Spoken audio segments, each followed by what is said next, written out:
Bem-vinda ao encontro online da Tribo Mãe. Esse conteúdo foi dividido em algumas partes para facilitar o acompanhamento. Não esqueça de assistir todas elas. Então sejam todas muito bem-vindas, mamães da Tribo Mãe aqui do UK, mamães da Polônia, da Holanda, da França e para as outras mamães que estão assistindo a gente pelo YouTube também, né?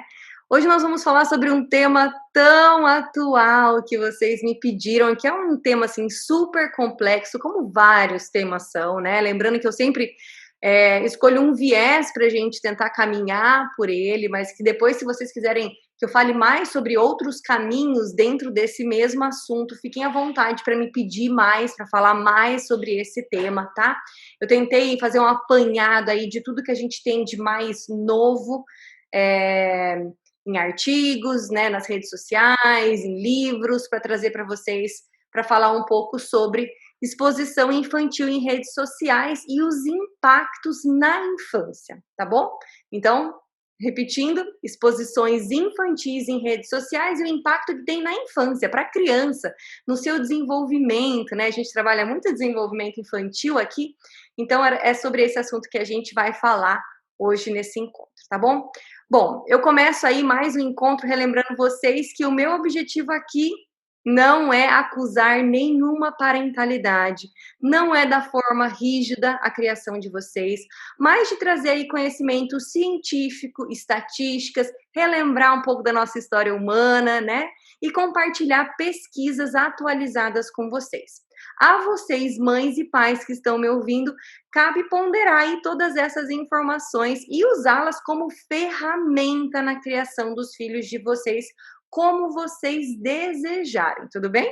Então lembra que dentro do saudável existe aquela gama de opções para serem escolhidas. Usem a empatia de vocês, usem do amor de vocês para escolher o que melhor encaixa para a sua vida. Então não esquece de deixar ligado aí o seu filtro, né, para tudo que eu falo aqui. Não é para você não mastigar e engolir tudo que eu vou falar, bem pelo contrário, né?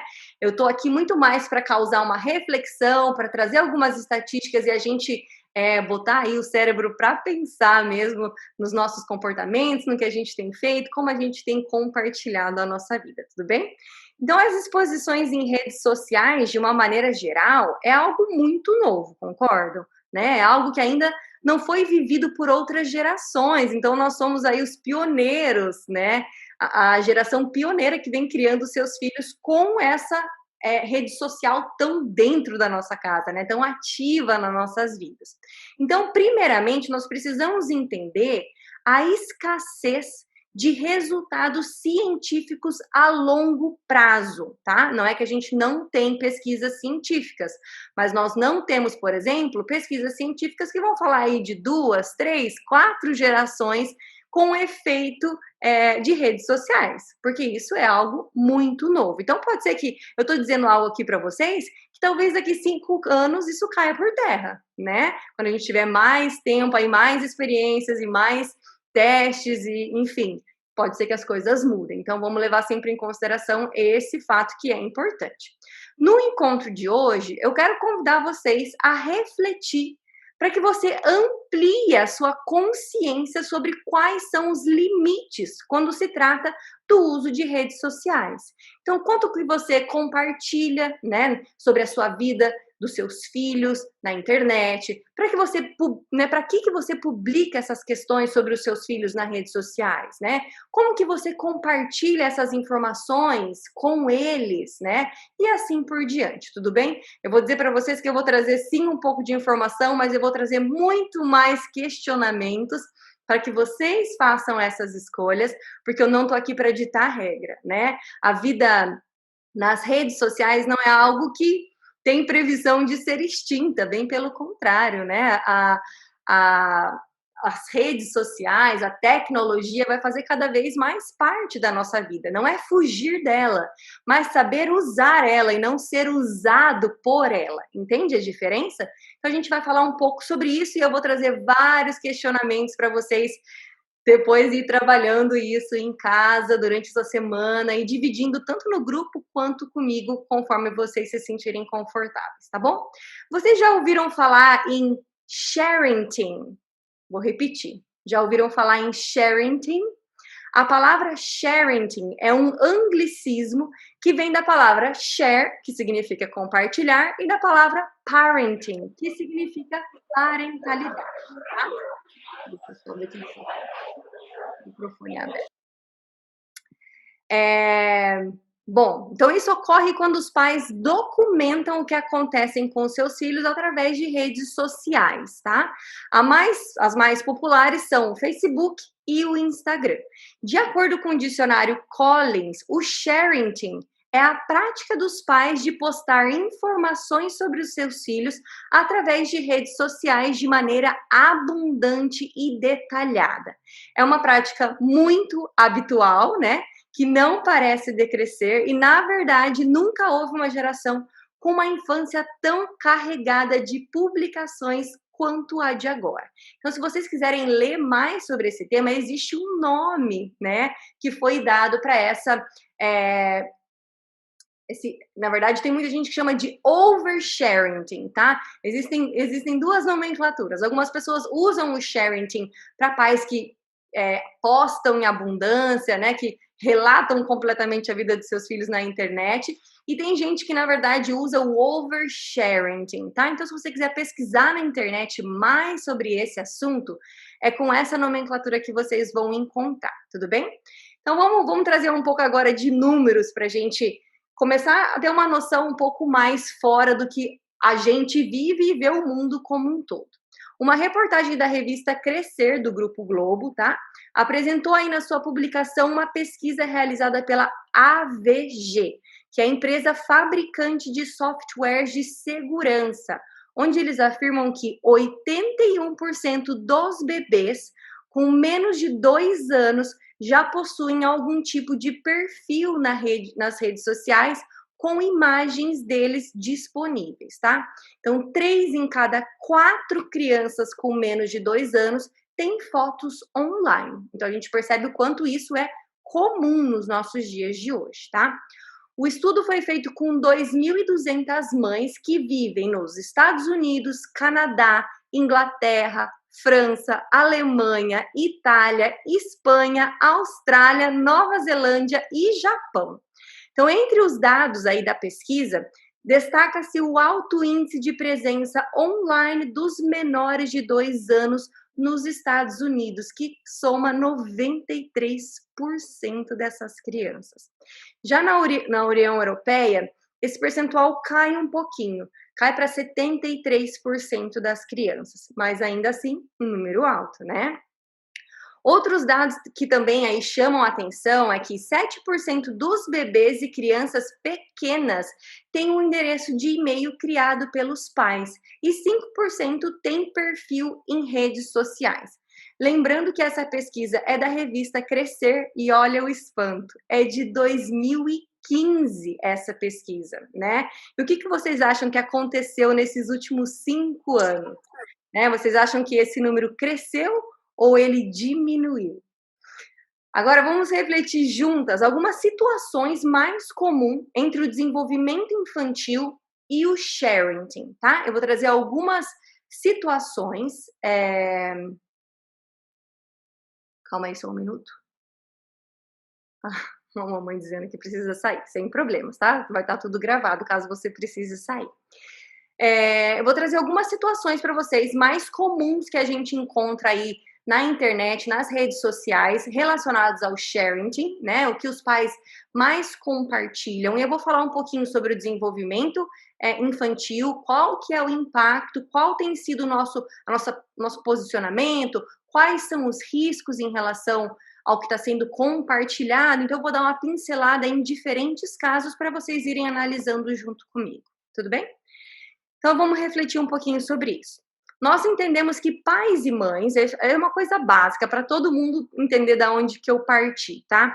Nós entendemos que pais e mães têm orgulho do desenvolvimento infantil dos seus filhos, que acham seus filhos lindos, talentosos, curiosos, engraçadinhos, e que muito do compartilhamento não tem um fundo maldoso, né? Ou um propósito de humilhar o filho ou prejudicar essa criança. Nós entendemos isso, tá? Mas muito do nosso comportamento, ele diz muito além do que as nossas intenções querem dizer. E é por isso que nós precisamos sempre refletir os nossos atos, tudo bem? Às vezes eu não tenho essa intenção, mas eu não enxergo que por detrás da minha não intenção tem uma consequência para essa criança. Essa consequência é para todas as crianças que passam pela mesma coisa? Lembra que eu falo para vocês que não existe um ser humano igual ao outro? Mas existe uma possibilidade, existe um risco. O quanto a minha criança se encaixa nesse perfil, né? O quanto que eu estou disposto, né, a arriscar, a colocar isso em jogo. Eu não tenho essa resposta, né? A cada uma das mamães que estão aqui me ouvindo, papais que estão aqui me ouvindo, essa pergunta e essa resposta só você pode fazer para você mesmo e obter essa resposta, tudo bem? Então vamos ao primeiro exemplo.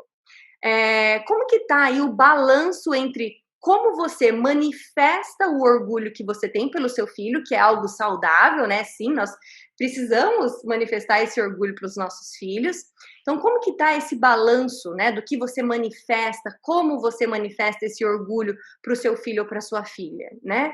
Quem sabe mais desse orgulho que você tem como mãe e pai? A criança ou as redes sociais? E eu digo, a minha filha, na verdade, calma aí. Eu digo, a minha filha considera isso inteligente, né? Eu digo ao meu filho que eu acho ele lindo. Os meus filhos sabem do orgulho que eu sinto por eles, né? A minha filha sabe que eu acho ela super inteligente. Eu falo isso para ela, ou eu só filmo isso e coloco nas redes sociais, né? Eu falo para minha criança que ela é admirada, ou eu só posto isso em redes sociais, porque muitas das nossas crianças nem têm ainda perfil, nem entram, né? Estou falando de crianças menores que não têm perfil na internet. A criança sabe que ela é admirada, ela ouve que ela é linda, que ela é inteligente, ou isso está só nas redes sociais? Como que está esse balanço do seu comportamento em demonstrar pro seu filho e para a rede social, né? Como que tá esse equilíbrio para que a criança se desenvolva emocionalmente saudável? Tem problema eu postar nas redes sociais o quanto eu tô orgulhosa que meu filho começou a andar? Não, não tem problema algum, né? Mas meu filho escuta isso de mim. Eu digo para ele, olha, eu tenho muito orgulho que você começou a dar os seus primeiros passinhos, que você tá conseguindo, sei lá, desenhar, recortar, enfim, seja qual for aí a aquisição nova da criança. Então, que a gente tenha sempre essa busca por esse equilíbrio, né? E que se for para pender de algum lado, que seja o lado da criança, que ela escute muito mais que você tem orgulho dela do que as redes sociais, tá bom? Mas vamos adentrar em um assunto um pouco mais complexo, com a exposição de nudez, e é algo que eu queria falar logo de cara, para a gente já deixar isso muito pontuado, porque se tem alguma coisa que não tem flexibilidade e que eu acredito nisso e que eu acho que no encontro com a advogada a gente vai poder abordar um pouco mais esse assunto e ela vai poder trazer um pouco mais da especialidade dela, né? Eu não tenho formação em direito, tá? E ela pode falar um pouco mais sobre o direito infantil, né? O Instituto da Criança e do Adolescente, o Estatuto, perdão, da criança e do adolescente, ela vai poder trazer muito mais das leis para vocês. Não é isso que eu vou abordar. Mas eu vou trazer para vocês algumas estatísticas que são chocantes e que muitas vezes a gente não se dá conta, porque parece que a gente não vive nesse meio, tá? Mas de acordo com a pesquisa da Kaspersky, 45% dos internautas compartilham vídeos confidenciais e fotos de outras pessoas, tudo bem? Então, a confusão entre os termos pedofilia, que é o tipo de perversão que leva um adulto a sentir atração sexual por criança, e pornografia, que são publicações com caráter imoral, é normal e o receio também é. A disseminação de pornografia infantil é um problema real da internet, tá? Só em 2016, que é essa estatística que eu estou trazendo para vocês, a Safernet recebeu 56.924 denúncias anônimas envolvendo 17.645 páginas. Páginas distintas, diferentes, distribuídas em 55 países diferentes, tá? Em 5 continentes diferentes. Então, há um mercado criminoso que busca não apenas imagens explícitas, mas também aquelas aparentemente inocentes que são consumidas e editadas para um contexto de fins sexuais. Eu não trouxe imagem nenhuma, mas se você tiver curiosidade, quer botar isso à prova, é só buscar no Google qualquer reportagem falando sobre isso e vocês vão ver manipulação de imagens infantil e é chocante, tá? Então é aquele vídeo, por exemplo, do banho ou aquela foto na praia, né? Esse conteúdo, inclusive, ele pode ser vendido, tá? Nas redes sociais. E talvez você esteja aí pensando que talvez isso seja um exagero, né? Afinal de contas, você só recebe mensagens positivas, elogios e likes quando você posta fotos, né, da intimidade do seu filho. A verdade é que nenhum pedófilo comenta na foto de ninguém, agradecendo pela imagem que irá aí fazer sucesso no mercado da pornografia infantil, não é mesmo? Então, por isso que é algo que a gente tem que tomar muito cuidado, porque às vezes a gente vive numa bolha dentro da internet, imaginando que todas as pessoas que olham as minhas fotos, que comentam, que entram em contato comigo, parecem ser pessoas simpáticas, pessoas de bem, né? E muitos dos nossos Instagrams, Facebooks, que não são fechados, a gente não tem esse controle, né, de quem realmente está olhando as nossas fotos. E qualquer uma das nossas fotos, ela está a um print de distância de pertencer a outra pessoa, né? Então, quantas imagens de bebê tomando banho, por exemplo, ainda que a mãe coloque aí uma figurinha de um pintinho amarelinho ou de uma florzinha na genitália da criança, são manipuladas, né, por photoshops e são usadas para desejos sexuais doentios. Vários. Isso está disponível na internet numa busca simples e é chocante você ver essas imagens, tá? Então, como você se sentiria se uma imagem sua seminua fosse publicada em redes sociais? E eu entendo que nós, né, nós não vemos aí maldade nessas imagens, nós vemos fofura, nós vemos dobrinhas, né? Mas segundo a pesquisadora e autora do Raising Your Child in a Digital World, eu posso mandar para vocês o nome desses livros todos que eu fiz essas pesquisas, a doutora Christine Goodwin diz que cerca de 50% das imagens compartilhadas em sites de pedofilia foram tiradas das mídias sociais dos pais dessas crianças, tá? Então, é uma informação muito séria, é algo que a gente precisa olhar com espanto realmente. E eu sei que, poxa vida, né? Será que a gente não pode compartilhar nem aquela criança tão fofinha, né? Como que tem tanta maldade nas redes sociais, no nosso mundo, e infelizmente isso existe, né? E essa criança, ela não tem essa capacidade de filtrar isso, né? Ela não tem voz no que é compartilhado dela. Então, a nós, adulto, cabe muito esse repensar do que eu estou compartilhando, né? Do que eu estou colocando a público, que eu não conheço esse público, né? Que está aberto para qualquer um tirar um print. E existem muitos casos também que eu acabei lendo nessa pesquisa de pais e mães que têm o Instagram fechado, ou que nem o Instagram tem, ou não posta foto de filhos no Instagram, mas posta no grupo da família, e alguém daquela família salva essa foto e partilha com outras pessoas, e essa foto vai ganhando a rede social. Então, até mesmo de falar com os nossos parentes, para quem eu mando essas fotos, de dizer, olha, não é para compartilhar, eu não permito a compartilhação dessa foto que eu tô te mandando, você entende isso, né? Porque muitas vezes eu li vários casos nessa pesquisa que eu fiz desde o começo da semana, de pais horrorizados de acabar encontrando coisas na internet e falar, poxa, mas eu não botei isso na internet. E ao averiguar de onde vinha isso, encontrava uma tia que compartilhava isso no Facebook, e pais que nem Facebook tinham mais, então nem via essa tia compartilhando no Facebook essas fotos. Então a gente precisa estar muito atento a esse conteúdo, tá? Sem falar que alguns internautas desonestos, né, se apoderam aí dessas imagens e as republicam como se fossem dos seus próprios filhos. Existem muitos Instagrams fakes com fotos de crianças que não são daquela pessoa, mas a pessoa publica como se fosse filho dela, tá? Então, trazendo esse alerta para que vocês, ao postarem alguma coisa, lembrem desse filtro, de pensar nisso que eu falei, dessas informações que eu trouxe para vocês, tá bom? Se você se interessa por esse conteúdo, não se esqueça de nos acompanhar nas redes sociais. Isso ajudará a fortalecer ainda mais a nossa tribo. Links na descrição.